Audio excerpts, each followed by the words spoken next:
ఈ విషయాన్ని నేను ఇప్పటికీ తెలుసుకోకుండా ఉంటే ఇంకా ఇంకా తప్పు చేద్దునేమో మామ. ఈ రోజు మన మజిల్ గెయినింగ్ ఛానల్ డే 145. ఈ రోజు నేను ఈ విషయాన్ని గమనించడం వల్ల నాకు చెస్ట్ కానీ ట్రైసెప్ కానీ చాలా అంటే చాలా సోర్నెస్ తగ్గింది మామ ముందుటి మీద.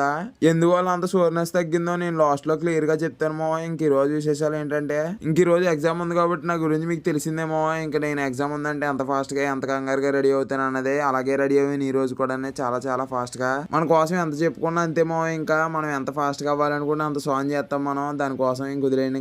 ఇంకా ఎగ్జామ్కి వెళ్ళి ఎగ్జామ్ రాసాక మధ్యాహ్నం నుంచి వచ్చేసిన మా ఇంటికి. ఇంకా ఎగ్జామ్ రాసి ఇంటికి వచ్చే దారిలో మామూలు పాటలు కాదు మా. ఆ టైంలో నాకే చిరాకు అవుతుంది నా మీద ఎందుకో గానీ. ఎలా అంటే నేను ముందు ఎగ్జామ్స్ అన్నిటికీ 1:30కి ఆ టైంకి ఇంటికి వచ్చేసి ఇవ్వండి మామ. కానీ ఈ ఎగ్జామ్కి ఎందుకో కానీ 3:30 ఎంత అయిపోయింది. మామూలు చిరాకు రాలేదు నా మీదే. కానీ ఇలాంటి సిచ్యువేషన్ లో నేను చూసుకుంటున్నప్పుడు నాకు దరిద్రం మామూలుగా అంటే అట్లేదురా అనిపిస్తుంది మామ.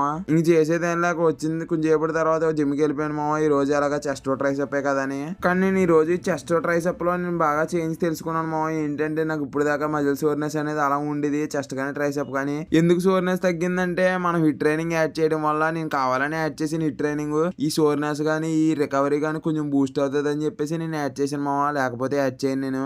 మనకి రికవరీ అవ్వట్లేదు కదా వదిలేద్దాం కదా అని అంటే పని అవుతుంది మామ. మనకి రికవర్ అయ్యే విధంగా మనమే సెట్ చేసుకోవాలి ఏదో విధంగా. రికవరీ అనేది ఒక రోజులో సెట్ అయ్యేది కాదు మామ. చాలా టైం పడుతుంది. నాకైతే ఇప్పుడు వరకు పట్టింది. ఇప్పుడైనా సరే ఇదన్నా ప్రాపర్ గా ఉందంటే ఇది కూడా ప్రాపర్ గా లేదు. ఇది కూడా ఇంకా ప్రాపర్ గా సెట్ అయిందని నేను అనుకోవట్లేదు మామ. ఈ వీడియోకి అయితే ఇంతే. ఉంటా మరి. బాయ్ మామ.